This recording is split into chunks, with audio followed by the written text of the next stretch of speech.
Cross my heart, the future is bright for language professionals. Elizabeth, this is Lucy. Yes. Lucy Yes. Seguin is the Chief Executive Officer of the Translation Bureau of Canada. Her key focus is to continue to position the Bureau a center of excellence in linguistic services for the Government of Canada and leader in artificial intelligence for language quality. Lucy oversees all of the translation, interpretation, and terminology services that the Bureau provides in both official languages, English and French, and in more than 100 indigenous and foreign languages, to federal government departments and agencies, as well as to the Canadian Parliament. Lucy is actively implementing an artificial intelligence strategy to improve the Translation Bureau capacity to effectively and clearly communicate with all Canadians to ensure language experts have the knowledge, the skills, and competencies required for the future and promote the economic vitality of the language industry in Canada. Lucy, the audience is yours.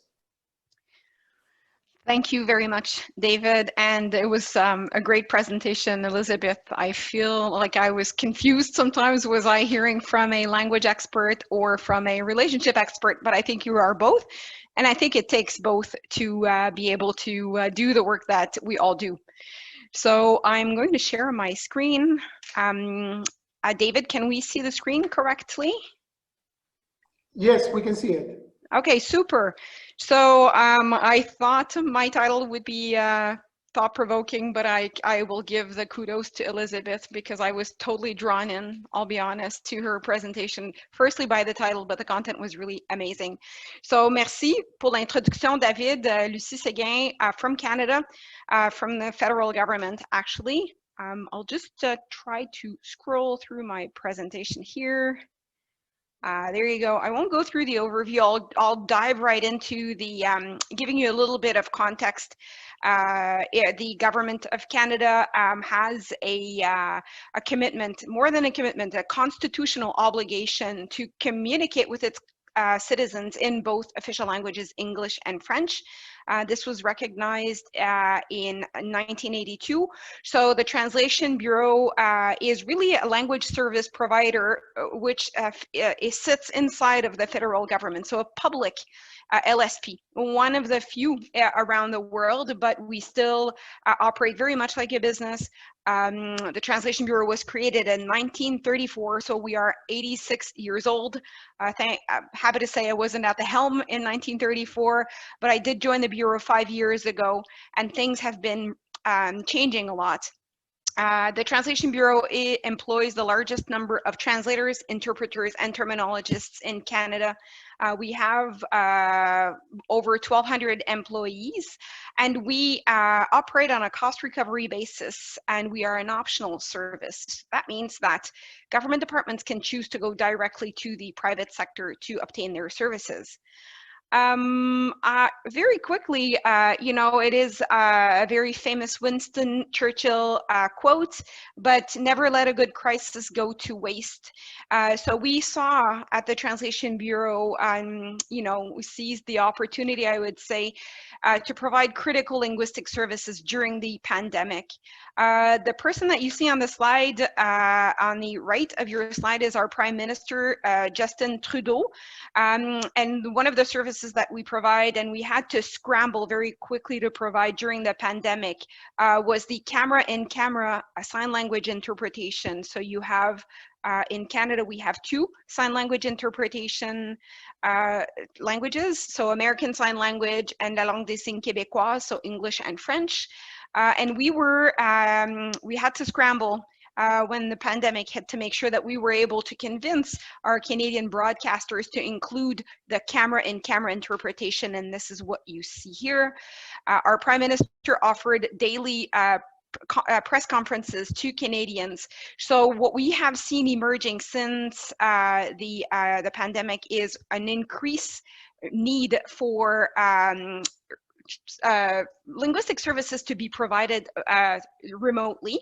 So not only translation services, which we did provide for a number of our government agencies, including our Public Health Agency, the Department of National Defense, Employment and Social Development Canada, which offered a number of incentive programs to Canadian citizens as well as Canadian business to get their economic situation back on track. We also provide interpretation services for all of our parliamentary operations. So for the Senate of Canada, the House of Commons of Canada, as well as for the judiciary, so the Supreme Court of Canada. We had and we were in a position to deliver official languages interpretation as well as foreign and Indigenous languages interpretation. Another service that became very useful and in need during the crisis was development of terminology. So the Translation Bureau, together with the Pan-Canadian Committee on Terminology, developed terminology related to COVID-19. The terminology and the glossary is available for free on the Language Portal of Canada, and I invite any one of you, if you're interested, to obtain high quality terminology in English and French to access the COVID-19 lexicon and others.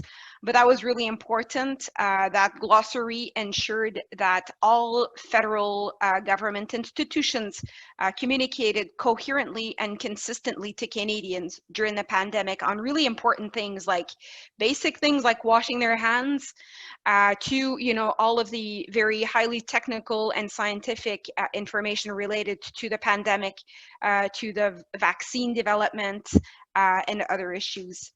What you'll see at the bottom left of the screen are the translations that we developed and provided to different government agencies in Indigenous languages. In total, we were translating documents on a daily basis in 49 foreign as well as Indigenous languages and dialects, and I'll come back to Indigenous languages a little bit later. So the Translation Bureau has been around for 86 years, but really, all of you around that are participating to Gala have been, and all of the topics are discussing this, the impact of the new technologies, automation, translation memories, artificial intelligence, as well as neural machine translation. So a couple of years ago, the Translation Bureau of Canada decided to, instead of plan for the short term, we decided to take a long view at what was going to happen, not only to our business, to our operations, but we also wanted to look at the labor market impacts of all of these new technologies. So we were able to look at the impact and how the profession, the future of work was happening. We realized we needed to really start retooling and training our employees so that they became linguists of the future. And one of the conclusions of this exercise, and this is something that's been debated during some of the gala sessions, is that for the Translation Bureau, because we have a constitutional obligation to communicate the same information in both official languages, for us, a review by a human expert will always be key to ensure the level of quality that we're looking for, to avoid the risks of translations gone wrong. I know that we have many examples, but for a government, it can become very embarrassing at the least, but at the worst, very political, very fast when translations are not accurate in the other language.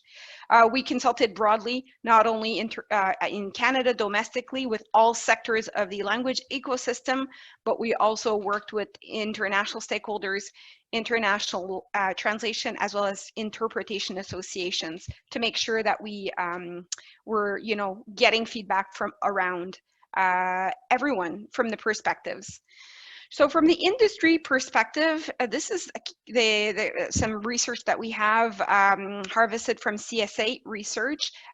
You are all aware that interpreters and translators have had to use technology. It is not new. We've had to use technologies for many decades now, but the advent of COVID-19 has really put, you know, a lot of emphasis on the fact that we needed to get on board and get on board fast. So this data set is from January 2020. So this is pre-COVID, and I would say that now, you know, a lot of the barriers to you know, to the use of technology, to, you know, embarking on using remote interpretation, remote technologies have fallen, because we did not have a choice because of the sanitary and public health issues. But if we look at this, there are some debates about the effectiveness of machine translation, the use of translation memory, but I think those views are changing very fast. For us at the Translation Bureau, we know that AI has been, my slide says will revolutionize many industries. Actually, AI has revolutionized a lot of industries.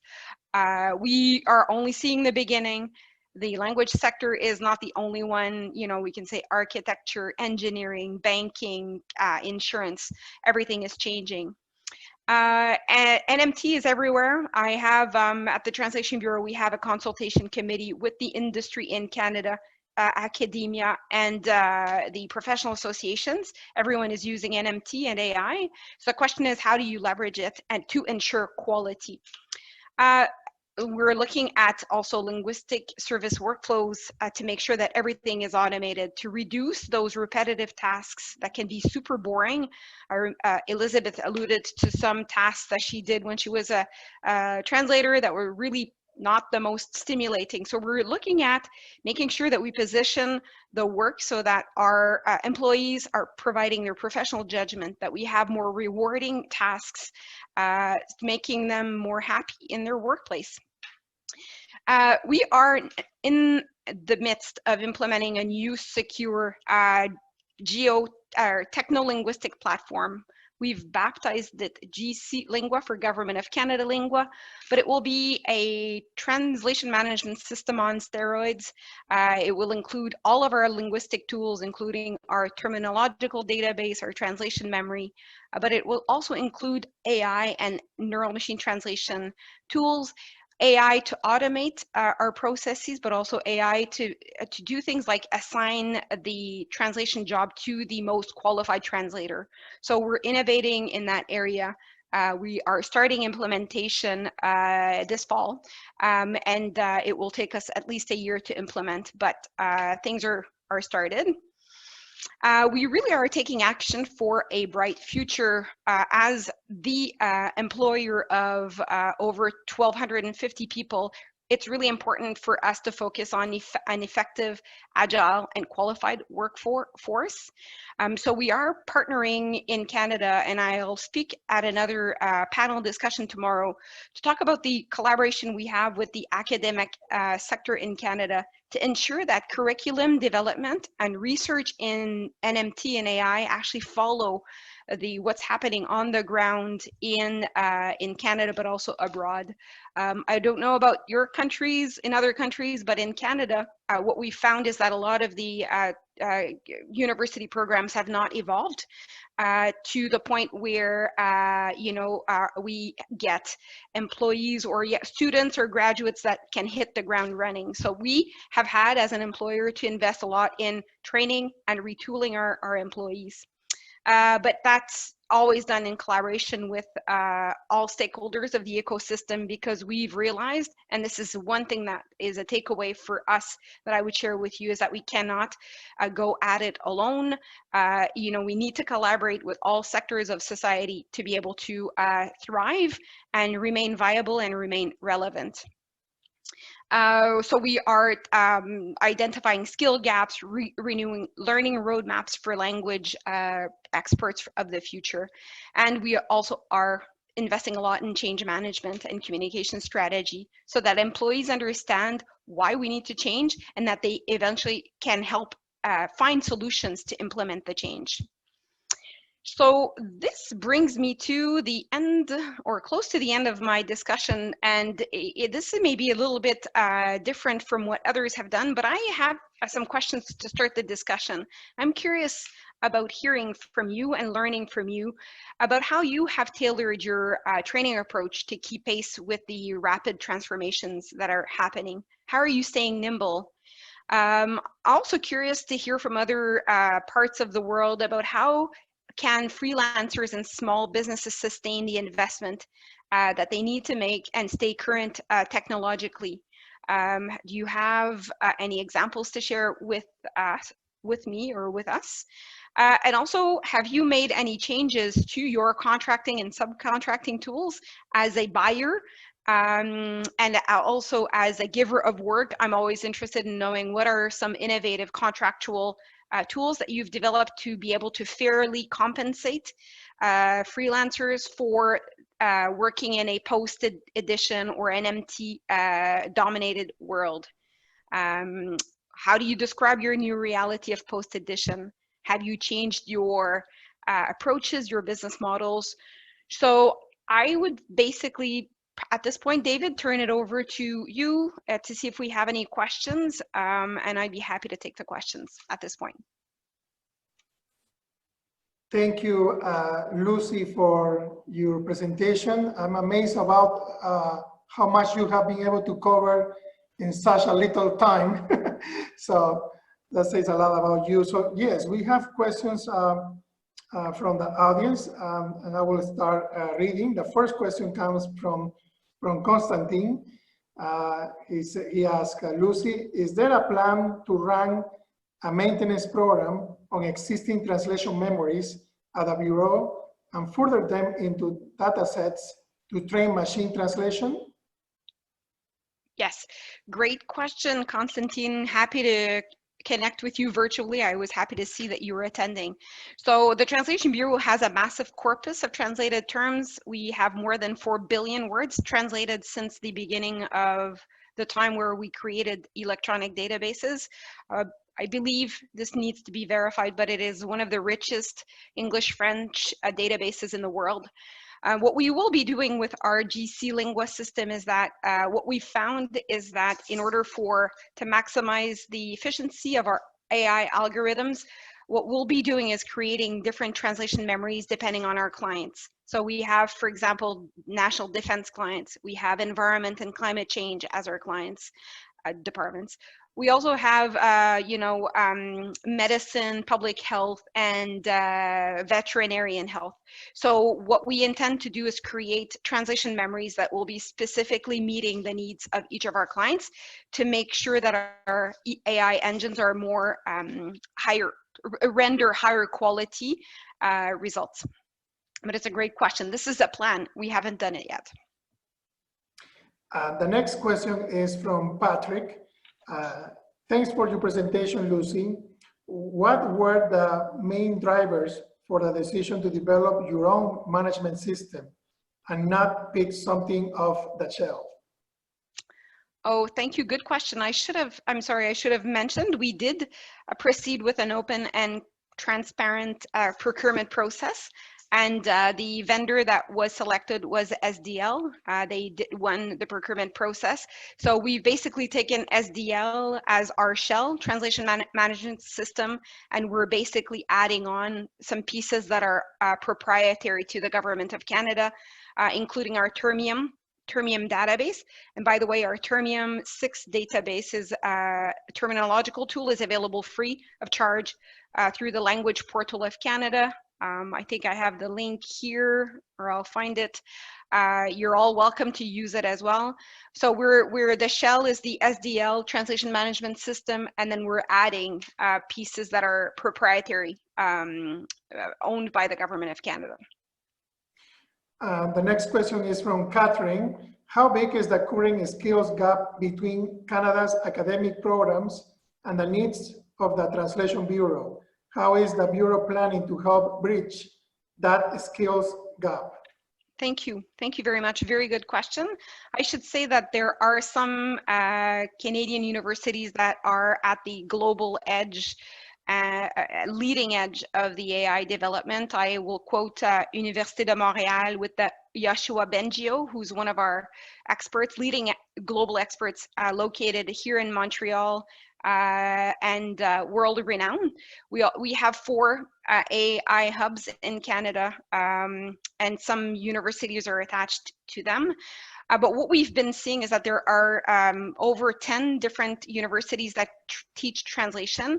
The way that we're bridging the gap is that we have a very active internship program. We have been welcoming over 100 students per semester to come and acquire a concrete experience at the Translation Bureau. So we take them in. We also have, aside from the internship program, we have collaborative arrangements with our professional association, as well as the Association of Translation Schools in Canada, where students come and work with us on some AI quality corpus cleanup projects, and they get credits within their programs for actively being involved at the Translation Bureau. So we are working hand in hand with the Canadian schools. The curriculum we're finding is evolving to include a lot more of the tools, the automated tools, but we are also collaborating with the industry associations, because student graduates either can find work, obviously, with the private sector, they can come to the Translation Bureau, and they can work across in other jurisdictions around the world. Okay. Lucy, will you please exit your share screen? Yes. Okay, good. So the next, I guess this is more of a response to you, response to your first question. Okay. At Content Cool, we have seen, this is from Kirill, we have seen that regular structural objective feedback to translators, both human and machine, is still one of key components to ensure continuous quality improvement and great translator, industry, vendor relations, including procurement, training, and performance review settings. This is just to respond to your first question. Thank you. No, that's great. Great to hear. And I do agree that that open communication about, being able to have the communication between the vendor and the client really key, because I think that everyone on this panel would agree, or participating in the session, that different people have different definitions of what quality is. And at the Translation Bureau, we have spent a year and a half now developing a quality framework and actually defining what we mean by quality. So from the technical perspective, but also from the client experience perspective. It's been really helpful, because without a clear definition, when you're talking to a client, when you're talking to a freelancer vendor, it's really hard to, we're all speaking, using a different lens. Mm-hmm. Can you describe a little bit more in detail, maybe how the pandemic have affected positively or negatively the Bureau? Yes, thank you.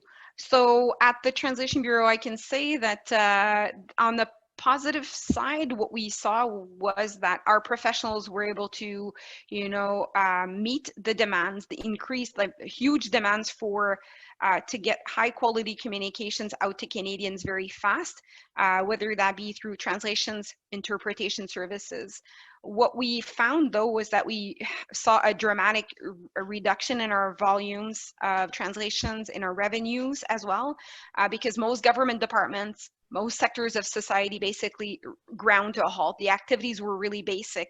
So that really we took a hit from the revenue generation side. We're starting to get out of that trend now.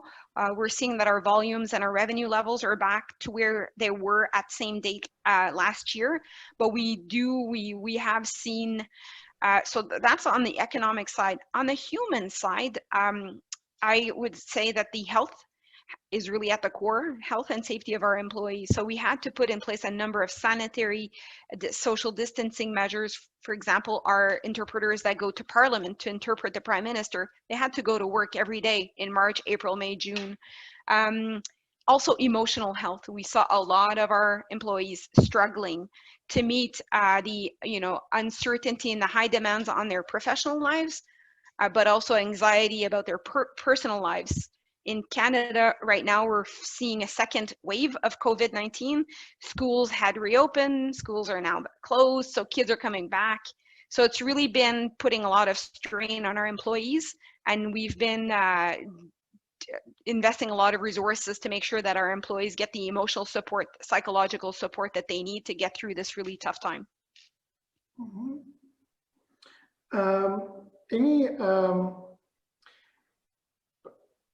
Perhaps any final takeaways, Lucy, or conclusions or recommendations that you would like to share with our audience? Yes, thank you very much, David. And thank you for the comments. I'm reading a lot of the comments, and I will be responding in writing afterwards. I think that the crisis, although we've been very focusing on the pessimistic side or the society en général, this morning when I heard the opening statement for Gala, we talked about the importance of optimism. I think that's a key takeaway for me. It's important that there are many silver linings. We're developing many more competencies than we would have normally, dealing with working remotely, finding ways to get our job done without all being together. So I would say, again, underscoring, never let a good crisis go to waste. This is one where I think we will all find, now that we have a little bit of hindsight, find ways that we have had to jump over hurdles very quickly to be able to get through this period. I'd say the importance for anyone who is employing translators, interpreters, you need to train for the future. Really important to get the basic competencies that you need to be a high quality linguist. But our language experts now need to be tech savvy. They need to have business acumen, understand also client relations is key, because if your clients, if you're not able to appropriately support and meet your client needs, they can simply go away. Moving to remote as a default, I think that the reflection that we're having right now in the Translation Bureau is that we may actually follow some of the big companies' decisions, like Shopify in Canada, but others around the world, where we will be working remotely as a default. So that really brings opportunities for cost savings and also getting back time in our lives that we had lost pre-COVID. So that's another an important takeaway that we've learned. And also investing to protect the health and safety of your employees. I can't underscore that enough. I did not mention a lot, the health and sanitation distancing is one thing, but when you're working remotely for interpretation, we learned a lot, and we're doing a lot of studies now with Canadian audiologists, the International Association of Interpreters, on the importance of sound quality to avoid acoustic shocks for interpreters, for instance. So we're doing a lot to implement to ensure that our sound quality is high quality, ISO compliant, video quality, particularly for sign language interpretation, because if I can't see you, I cannot interpret you, and if I can't hear you, I can't interpret you. So that has been really investing to make sure that we protect the health and safety of our employees is key. We had not realized to what extent this is going to be important. Because accessibility is really key for us in Canada with a new accessibility legislation in place. Important for people with disabilities to be able to understand what their government is saying. So I think those pretty much, David, my key points. Lucy, thank you so much for your fantastic presentation, for your takeaways, and of course with your recommendations to everyone. So we will take now a 15-minute break, and we will reconvene again for our final presentation of the day, titled Quality Enablement, Next Step in the Quality Management Evolution. So we'll see you here again in 15 minutes. Take care and bye-bye. Thank you, David. Thanks you all.